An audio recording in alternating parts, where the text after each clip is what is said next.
주님의 말씀입니다. 경청하십시오. 제자들이 떡 가져오기를 잊었음에 배에 떡 한 개밖에 그들에게 없더라. 예수께서 경고하여 이르시되 삼가 바리새인들의 누룩과 헤롯의 누룩을 주의하라 하시니 제자들이 서로 수군거리기를 이는 우리에게 떡이 없음이로다 하거늘. 한 곳의 말씀 더 봉독합니다. 또 비유로 말씀하시되 천국은 마치 여자가 가루 서말 속에 갖다 넣어 전부 부풀게 한 누룩과 같으니라. 아멘.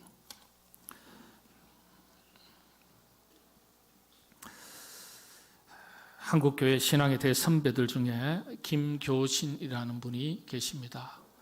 제가 몇 번 말씀을 드린 적이 있습니다. 최근에 한 2, 3년 전부터 이분에 대해서 한국교계의 신학대학에서 드디어 집중해서 다루기 시작했습니다. 한 20년 전부터 재평가가 이루어졌고 한 10년 전부터 이분에 대해서 현장에 있는 필드에 있는 많은 목회자들이, 특히 한국 교회사를 전공했던 목사님들이 집중해서 연구를 하고 다양한 자료를 발췌하기 시작했습니다. 그러다가 이것이 재평가가 이루어지면서 정말 우리가 알지 못했던 많은 내용들이 알려지게 되자 이제 드디어 저희 교단에서도 이분에 대해서 재평가를 하기 시작했습니다.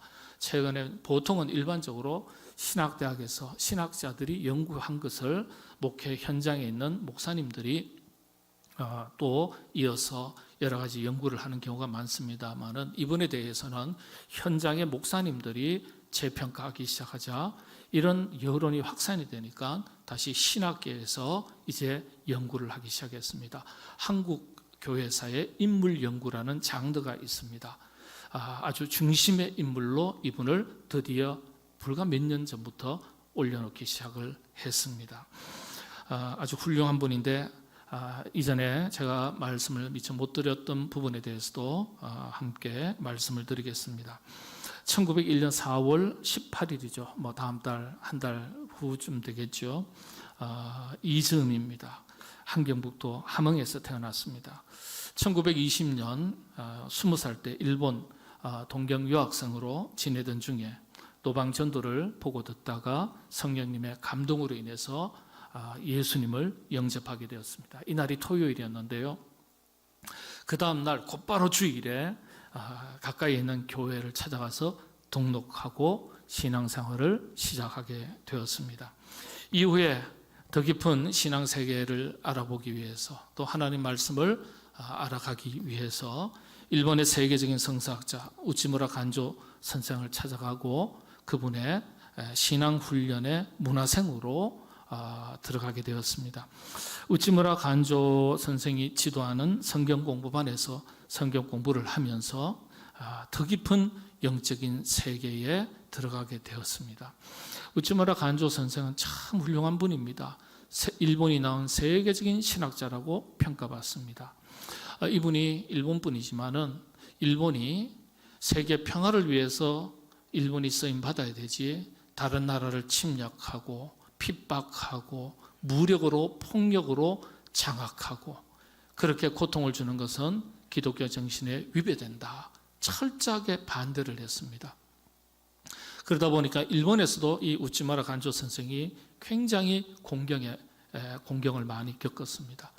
우리가 하나님을 믿는 백성으로 인류 평화, 세계 평화를 위해서 다 쓰임 받아야 되지 일본이 잘못된 것을 신랄하게 날카롭게 비판을 하다 보니까 정말 암살의 위험도 많이 겪고요. 참 여러 가지 고초를 많이 겪었던 분입니다. 참 그런데 훌륭한 분이에요. 그러니까 그런 문화생으로서 이 김교신 선생이 들어갔으니까 참 뜻이 아주 의기투합하기가 좋죠. 1925년 그 당시에 한국 유학생이 6명이 성경 공부를 하고 있었습니다. 조선성서연구회라는 그런 모임, 성경 공부반 모임을 결성해서 열심히 성경 공부를 했습니다. 당시에 6명 중에는 우리가 잘 아는 함석헌 선생, 송도열 선생 이런 분들이 있었죠. 그래서 모임 장소 입구에는 간판 이름을 붙였는데 성서조선이라고 써서 붙였습니다. 성경적 가치와 사상 그리고 신앙을 바탕으로 무너진 조선을 다시 일으켜 세우고 또 회복시키겠다, 그런 의지를 담은 것이라 하겠습니다. 하나님의 말씀, 그 성경으로 이 한반도의 조선 백성들의 혼을 깨우치고 기독교를 통해서 백성들에게 새로운 정신을 불어넣고, 그래서 자주 독립국가의 기틀을 세우는 것을 목표로 했습니다. 참고로 말씀을 드리면은 여러분들 로마 교황청의 문서를 보면 1908년 공식 문서에 저 북쪽에 있는 만주 땅, 그러니까 그 당시에는 북간도 서간도라고 했습니다. 이 간도 땅은 대한민국 영토라고 규정이 되어 있습니다. 그런데 이 청나라 중국과 일본이 청일 조약을 통해 가지고 그렇게 텐진 조약 이런 것들을 통해 가지고 한반도는 우리 일본이 관리한다, 만주는 간도 땅은 중국이 너희가 해라, 이렇게 하면서 여러분들 이 간도 땅을 우리가 잃어버렸습니다. 1908년 교황청 로마 공식 문서에 간도는 조선 땅이다. 그도 그럴 것이 일본의 핍박으로 인해서 우리 한국 많은 백성들이 그 원시림이고 산골짜기니까 간도 땅으로 공식적으로 대략 30만 명이 이주를 했습니다. 근데 실제는 한 100만 명 정도 된다 그래요. 그러니까 우리 땅인 줄 알고 그쪽으로 와서 피난살이를 간 거예요. 그런데 참 안타까운 것은 그런 간도 땅이 다 넘어간 거예요. 이런 것들을 역사 시간에 우리 자녀들한테, 후손들한테 제대로 가르쳐야 되는데 그런 이야기가 별로 없습니다. 안타까운 일이에요. 역사의 과오를 제대로 깨우치지 않으면 역사의 과오를 되풀이한다는 서양 속담이 있습니다. 그러니까 우리가 역사식이 투철해야 되고, 그러기 위해서는 역사를 바르게 알아야 됩니다. 그런데 그는 역사를 제대로 안 가르치는 거죠.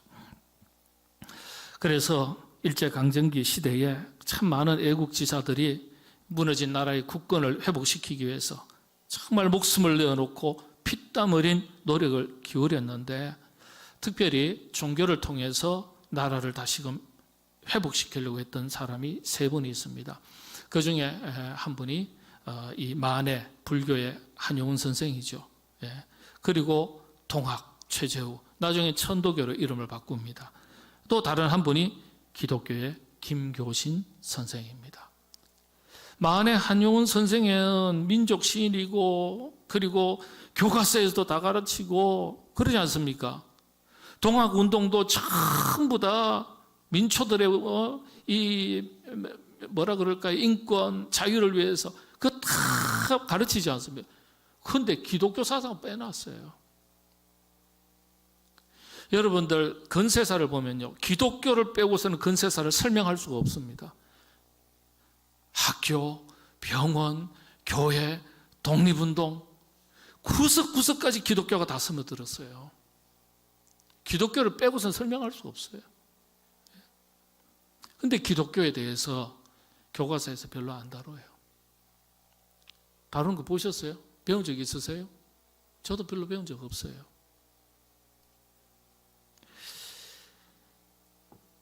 이 김교신 선생에 대해서도 별로 잘 안 가르쳤는데, 기존 교회에 대해서, 제도권 교회에 대해서 신랄하게 비판을 가했어요.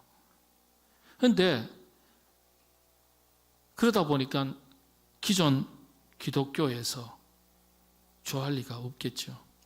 특히 직업적 목회자에 대해서 신랄하게 비판했는데, 목회자만 그런 게 아니에요. 교회 안에서는 하나님의 말씀을, 금과 옥조 같은 하나님의 말씀을 다 배우는데 사는 건 영땅판이거든요.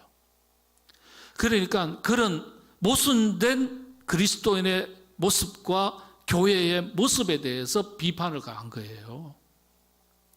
여러분들, 이 조선조 말기로 봐서 우리 대한제국 시대, 그리고 나라가 다시금 세워지기까지, 회복되기까지 이 과정을 보면은요, 조선조 중기 후기로 넘어갑니다.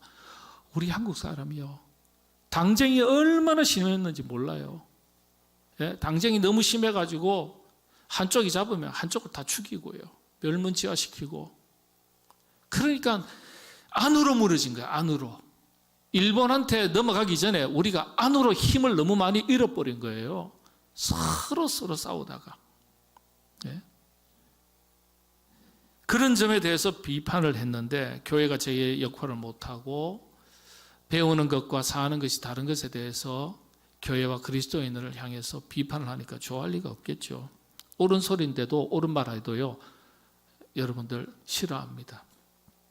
그런데 최근 20년 전부터, 한 20여 년 전부터 이번에 대한 재평가가 이루어졌고, 최근에 한 10년 안 됐습니다. 한 7년, 8년, 그리고 그래서 최근 한 3, 4년 전부터는 본격적으로 신학계에서, 우리 한국교회 신학계에서 이분을 완전하게 다르게 평가를 하고 이분을 소개하기 시작을 했습니다. 그전에도 좀 알려지긴 했지만은 신학계에서는 다루지를 않았어요, 충분히. 근데 이제는 완전한 인물로, 참 배워야 될 탁월한 인물로 이제는 완전히 자리매김을 했습니다. 한때 교사로서 활동했는데 이분이요, 말년에 있었던 일입니다. 교실에서 학생들에게 민족 정신을 깨우치고 독립 정신을 자꾸 가르치니까 일본이 좋아할 리가 없죠. 가만둘 리가 없죠. 결국 일본의 압력에 의해서 교사를 그만두게 됩니다. 이후에 함흥의 질소 비료 공장으로 가게 되는데 그 노동자가 한 5천 명 정도 됩니다. 여기에서 사감을 했습니다. 기숙사에 사감. 그런데 가만히 있겠습니까? 5천 명 다 사감을 하면서 지도 관리할 때 기독교 정신을 자꾸 불어넣는 거예요. 독립 정신을 자꾸 불어넣는 거예요. 민족 정신을 자꾸 불어넣는 거예요. 그런지 그래서 그런지 모르겠지만 얼마 안 가가지고요, 기숙사 전체 막 분위기가 달라지는 거예요. 이 일본이 예의주시하고 있었는데 그걸 보게 된 거예요. 이후로 본격적으로 김교신 선생을 어떻게 제거할까, 제거할 명분을 찾기 시작했습니다. 자, 그러던 중에 이 기숙사에 지금으로 말하면 장티푸스입니다. 장질 부사. 지금이야 주사 한 대 맞고 약 먹으면 깨끗하게 끝나지만 그 당시에는 걸렸다면 얼마나 많은 사람들이 죽어나갔는지 몰라요. 그런데 많은 사람들이 이 장질 부사에 걸려, 장티푸스에 걸려서 죽고, 그런 와중에 마지막까지 환자를 돌보던 중에 이 김교신 선생 자신도 장티푸스의 전염에 대해서 결국 생을 마치게 됩니다. 사감으로 많은 노동자들에게 한결같이 강조했던 5가지가 있습니다. 이런 것들은 우리가 잘 새겨야 됩니다. 첫 번째, 약속 시간. 시간 약속을 잘 지켜라. 시간 약속. 여러분들 시간 약속. 우리 한국 사람들 꼭 5분 10분 늦어요. 그래서 뭐라 그러죠? 그걸 코리안 타임 그래. 코리안 타임. 다른 사람 얘기가 아니죠. 여러분들 예배 시간에 보면은 예배 딱 시작할 때 보면, 끝날 때 보면 동일해야 되는데 시작할 때는 좀 안 보이던 분들이 끝날 때 보면 다 계세요. 여러 가지 교통이라든지 주차라든지 이런저런 개인 사정이 있어서 그럴 수도 있겠습니다만은 더 일찍 오세요. 그러면 더 일찍 오셔야 돼요. 우리가 하나님 앞에서 약속한 시간이잖아요. 그죠? 사람과의 약속도 무겁게 여기는데 하나님 앞에서의 약속 무겁게 여기셔야 돼요. 가볍게 여기시면 안 돼요. 예? 시간 약속을 잘 지켜라. 두 번째, 말의 약속을 잘 지켜라. 말한 것을 잘 지켜라. 말한 것을 잘 지켜라. 다른 사람과의 관계성 속에서도 말로 약속한 것을 잘 지켜야 되지만은 여러분들 우리가 하나님 앞에서 말한 것에 대해서 약속을 잘 지켜야 돼요.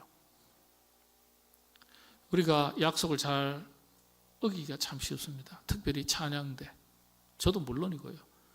찬양대에 나쁜 가사가 있나요? 열심히 살겠습니다. 찬송합니다. 인내합니다. 봉사하겠습니다. 헌신합니다. 여호와는 나의 구주이십니다. 다 기가 막힌 고백하잖아요. 근데 찬송하고 나서 그 찬송을 누구한테 올려드립니까? 하나님 앞에 올려드립니다. 찬양된 아닙니까? 여러분 다 마찬가지예요. 그런데 찬양한 것이 그냥 노래가 아니에요. 그냥 언어가 아니에요. 하나님 앞에 올려드린 우리의 믿음의 고백, 약속이에요. 그런데 그 찬양대로 안 살면 우리가 다 말의 약속을 못 지키는 거예요. 그래서 예수 믿는 사람이 거짓말하기가 참 쉬워요. 말의 약속을 잘 지켜라. 세 번째, 거짓말하지 마라. 그 당쟁이 치열할 때, 조선조 말기에 다 가문들끼리 싸우고 그럴 때 권모술수가 있죠. 권모술수라는 게 뭡니까? 거짓말이 포함되는 거죠. 권모술수. 거짓말 때문에 우리 민족이 망했다. 서로 다투고 안으로 망했다 그랬거든요. 거짓말하지 마라. 네 번째, 모든 일에 최선을 다하고 성실하게 임해라. 근면성실. 예. 다섯 번째, 이웃의 어려움을 돌봐라. 참 어려운 시기에 핍박을 당해서 어려운 시기에 어려움에 빠진 많은 사람들이 있으니까 그걸 나 몰라라 하지 말고 자기 것만 챙기지 말고 나눠 먹고 베풀고 그렇게 살아야 된다. 예? 이웃의 어려움을 돌보는 것이 하나님의 뜻이다. 이렇게 가르쳤습니다. 어려운 게 하나도 없어요. 평범하고 우리가 잘 아는 거예요. 이걸 강조를 했습니다. 그러면서 생을 마치게 됐는데 생을 마치기 전에 얼마 전에 마지막 남긴 말이 있는데 일본의 체포를 바로 직전에 앞두고 남긴 말인데요. 도피하라는 지인의 권유에 이런 말을 남겼습니다. 그 지인이 일기에 남긴 말인데요. 제가 그대로 옮겨드리겠습니다. 내가 예수 그리스도의 제자로서 평생 가르치며 말해온 것이 사랑의 실천인데 지금 형제들이 죽어가는데 내가 그 자리를 피하는 것은 동지들을 배반하는 것이고 나 자신을 속이는 것이고 예수님을 배반하는 것이다. 예수의 제자로서 그리고 노동자의 형제로서 내가 같이 병들고 같이 죽는 것이 당연하지 않겠는가. 참 귀한 말이죠. 주와 죽으면 주와 함께 살겠네. 주님 죽으면 나도 죽고 주님이 살면 나도 살고 같이 죽겠다. 끝까지 기독교 정신으로 일본에 저항하고 성경의 가치를 전하고 복음으로 나라를 회복시키려고 꿈꿨던 인물입니다. 안타깝게도 조국의 광복을 불과 몇 개월 앞두고 1945년 4월 15일 얼마 남지 않았잖아요. 그의 나이 44, 43입니다. 43 생을 마쳤습니다. 사진이 있어서 제가 전에 사진 안 보여드렸는데 사진 보여드릴게요. 20대 시절입니다. 일본에 있을 때.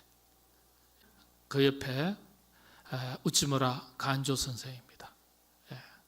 이분 문화생으로 성경 공부를 배웠어요. 그 다음 이 김교신 선생이 무교회주의자라고 비판을 한국교회에서 오랫동안 비판을 받았어요. 아니에요. 이번에 바로 다 잡았습니다. 최근에 몇 년 사이에 다 바로 잡습니다. 그의 고백을 한번 보겠습니다. 10년에 걸쳐 우찌무라 선생에게 배운 것은 무교회주의가 아니요 성경이었습니다. 복음이었습니다. 내가 배운 것은 무교회주의가 아니요 성경의 진리였습니다. 좀 오해가 됐던 거예요. 무교주의가 아니에요. 참 그래서 요즘 재평가를 받고 있는데 참 이런 훌륭한 분들이요. 참 하나님 좀 오래 살려두시면 좋겠는데 김영석 교수님 좀 104세 이렇게 좀 이렇게 살려두시면 좋겠는데 참 훌륭한 인물들은 전부 다 일찍 가요. 일찍 가. 예? 저는 좀 덜 떨어져서 50대도 지나가게 하시고 40대도 지나가게 하시고 50대도 지나가게 하시고 나는 이런 이야기를 보면서 나는 40대 뭐 했나 이런 생각이 들더라고요. 네. 여러분들 이 김교신 선생과 비견되는 인물들이 있거든요. 여러분 잘 아시는 디트리히 본헤프 나치의 히틀러에 저항해서 참 저항하다가 결국은 순교당하잖아요. 고문당하고 그의 나이가 40이에요. 만 39세입니다. 만 39세 40세 나이 루터교회 목사거든요. 그리고 신학자예요. 20대 벌써 신학자예요. 24살에 신학대학교 교수가 됩니다. 튜빙겐에. 그리고 나서는 25세 자기는 목회가 하고 싶어서 교수를 가르치긴 하지만은 목회를 중심으로 25세 때 목산수를 받습니다. 그리고 고백교회를 세우고 목회를 하다가 40살에 순교를 당합니다. 이 버네퍼 목사님이 아주 강조했던 것 중에 하나가 산상수훈과 제자도였습니다. 이 두 가지가 핵심이에요. 산상수훈, 팔복을 말합니다. 팔복이 뭐라고요? 그리스도인의 성품과 인격에 해당하는 거예요. 예수님의 성품을 말하는 거예요. 팔복이라는 게 복을 말하는 게 아니에요. 이걸 아주 강조했어요. 그리스도의 인격을 배우고 성품을 배워야 된다. 제자도를 가르치고. 그래서 이 본헤퍼 목사님에게 붙은 별명 하나가 있습니다. 행동하는 양심. 행동하는 양심. 신앙과 행동의 일체를 대단히 강조했어요. 신앙과 행동의 일치. 이분이 공부한 대학이 튜빙겐 그리고 훔볼트라는 대학인데 쭉 찾아보니까 그런데 동독의 대표적인 대학입니다. 옛 동독을 대변하는 대학인데 지금은 이제 서도가 통합이 돼서 대학 이름이 베를린 훔볼트 대학이라고 바뀌었더라고요. 그런데 거기에 가보면 칼 막스의 위대한 위대하다 그러면 좀 이상하지만 칼 막스의 그 어록을 훔볼트 대학의 교문 입구에 써놨어요. 저도 가보지는 않았지만은 그 사진이나 이런 것들은 있어요. 근데 그 칼 막스의 말을 적어놨는데 참 의미심장합니다. 이런 말입니다. 지금까지의 철학은 세계를 해석해왔다. 원래 철학이라는 게 진리란 무엇인가, 가치란 무엇인가, 의미란 무엇인가, 존재란 무엇인가 이런 거거든요. 이런 걸 연구하거든요. 뜬구름 잡는 저도 대학 철학을 공부했으니까 그런 거거든요. 질문하고 대답하고. 근데 지금까지의 철학은 세계를 해석해왔다. 그러나 지금으로부터의 철학은 세상을 변화시켜 나가야 한다. 이게요, 교회 적용하면 딱 맞아요. 지금까지의 교회는 성경을 해석해왔다. 다 성경 공부하고, 그냥 이거 공부하고 저거 공부하고. 그러나 지금으로부터의 교회는 세상을 변화시켜 나가야 된다. 맞는 말이죠. 20세기 교부라고 불리는 칼바르트 위대한 신학자입니다. 금세기 최고의 신학자라고 일컬어지는데 이분이 아주 극찬한 사람이 보네퍼예요. 보네퍼. 이 보네퍼라는 목사님이 전 세계에 널리 알려진 것은 이 나치에 저항했기 때문에 순교당했기 때문에 알려졌다고 할 수도 있지만은 그보다는 책 한 권 때문에 알려졌습니다. 성도의 교제.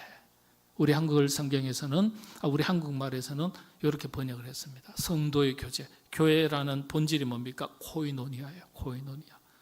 교제라는 뜻입니다.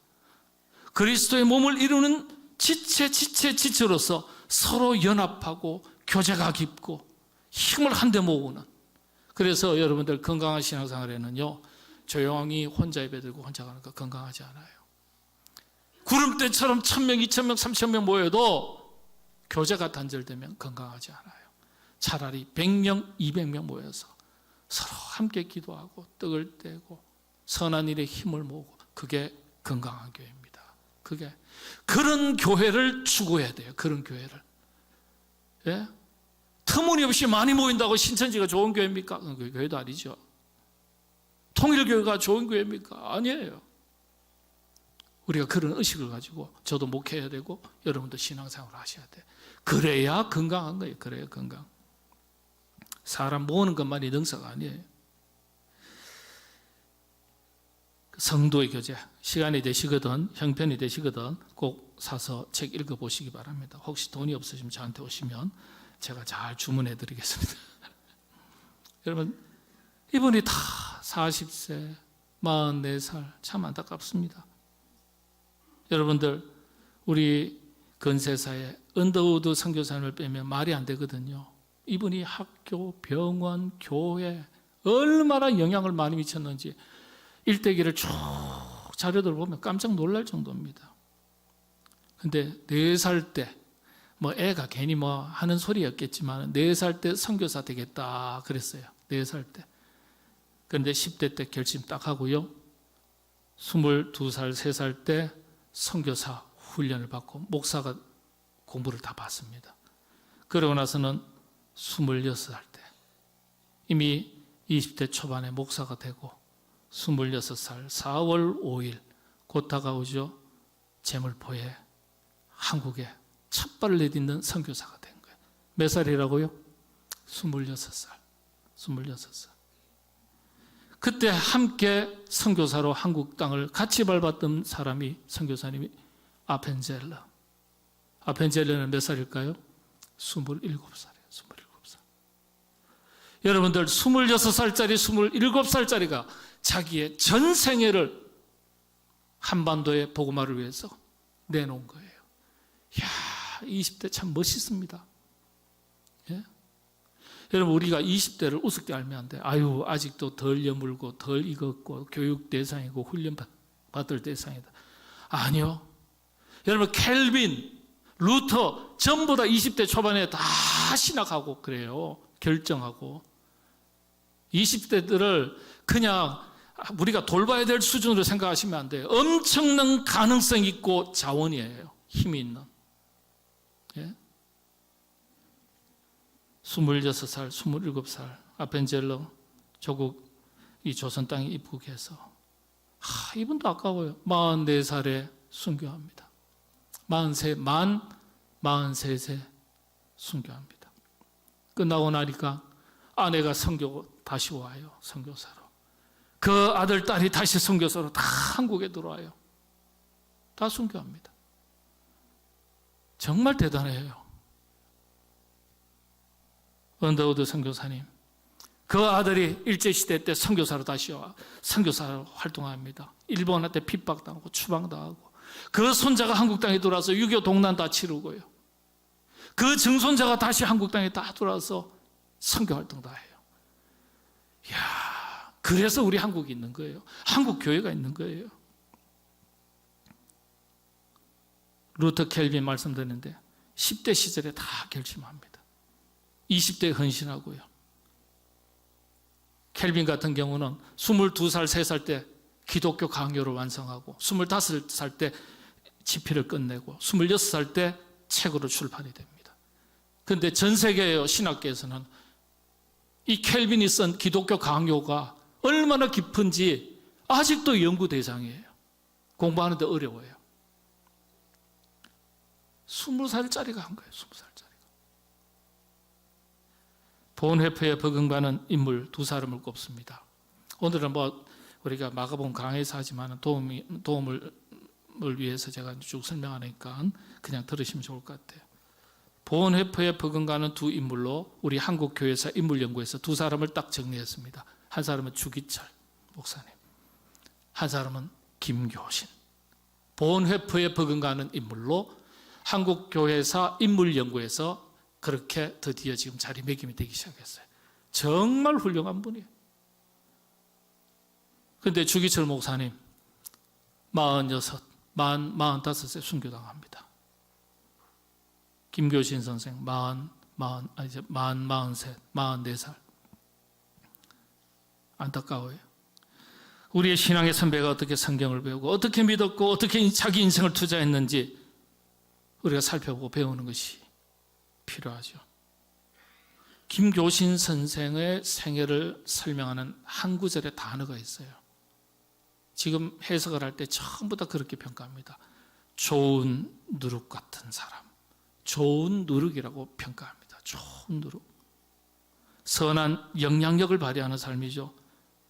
병들고 신원하는 백성들과 민족과 조국을 새롭게 하기 위해서 한 시대를 일깨우고 하나님의 말씀과 성경의 정신을 가지고 본이 되면서 실천하면서 많은 사람에게 선한 영향력을 끼쳤던 분입니다. 그래서 그런지 한국 교계에서는 이제 기독교에서는 김교신 선생을 좋은 누룩 같은 사람, 좋은 누룩으로서 이상적인 그리스도인의 상을 보여주신 인물, 이렇게 평가합니다. 이제 말씀을 살핍니다. 성경은요, 우리 삶을 누룩으로 비유해서 두 가지로 가르쳐 줍니다. 우리 마가복음서에서는 바리새인과 헤롯의 누룩을 조심해라, 악한 누룩을 말합니다. 주변에 좋지 않은 영향을 끼치는 사람을 말하죠. 좋지 못한 사람을 가르쳐 말할 때 악한 누룩으로 성경은 얘기합니다. 반면에 좋은 누룩, 오늘 마태복음 13장 33절에도 있죠. 비록 자꾸 보잘것없어 보이지만 공동체 속에서 사람을 기쁘게 하고 유익하게 하고 영혼의 살을 찌우고 신앙을 성장하게 하고 아름다운 세상을 만들어가는 그런 역할을 감당하는 사람을 가리켜 좋은 누룩으로 얘기합니다. 오늘 성경 본문은요, 누룩 비유를 통해서 누룩이 비록 작은 것이지만 작은 누룩이 끼치는 선한 영향력에 대한 놀라운 결과를 함께 보여주시는 말씀이에요. 악한 누룩을 조심하라는 말은 뭐예요? 좋은 누룩이 되라는 뜻이거든요. 여러분들, 좋은 누룩, 이 누룩이 의미하는 게 뭡니까? 하나님의 말씀. 이 말씀이 우리 속에 들어와서 우리의 영혼의 세계를 바꾸고 우리의 삶을 바꾸니까 좋은 누룩이에요. 그리고 교회를 좋은 누룩에 비유했습니다. 교회가 속한 지역 사회에 선한 영향력을 끼치고 아름다운 사회를 만들어가는 일에 선한 역할을 앞장서야 된다는 거예요. 그리고 그리스도인인 우리 자신을 의미하는 겁니다. 동시에 복음의 선한 영향력을 말하는 것입니다.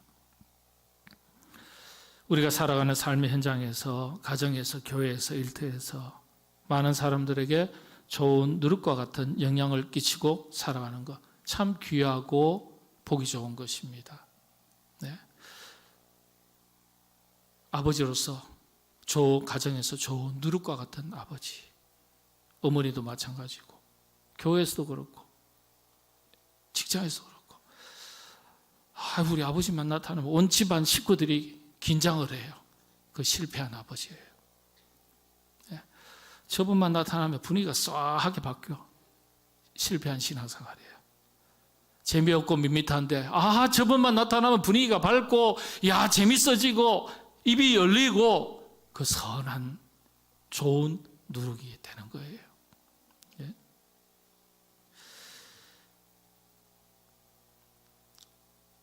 예전에 빵 명장 중에 이름을 떨친 한 분을 제가 알고 있는데, 이분의 이야기를 들어보니까 빵 명장들은 자신들만의 좋은 누룩을 배양하기 위해서 특별한 노하우를 다 가지고 있다 그래요. 경우에 따라서는 이 누룩을 따로 배양해서 사용하는 경우가 많다 그래요. 심지어는 누룩을 외국에서 수입해 오기까지 한다 그래요. 빵 맛을 좋게 하기 위해서. 그래서 갖은 연구 노력을 쏟아붓고 그런 터득한 누룩 배양 기술은 기업 비밀처럼 간직한다 그래요. 이분도 자신의 경우에 맛있는 빵의 비결은 좋은 누룩을 사용하는 데 있다, 그렇게 말씀하셨어요. 이분은 장로님이신데, 여러분, 누룩은 세 가지 특징이 있죠. 우리가 간단하게 생각하면, 첫째, 아주 작다는 거예요. 두 번째는 놀랍도록 빵을 부풀게 하는 성질이 있다는 거예요. 조금만 넣어도 빵이 부풀어 올라요. 세 번째는 누룩이 들어간 빵과 누룩이 없는 빵을 비교했을 때 누룩이 들어간 빵은 아주 부드럽다는 거예요. 여러분들, 부드러운 것이 대세입니다. 부드러워야 돼요. 딱딱하면요, 서로 부딪히면 소리밖에 안 나요. 부드러워야 돼요.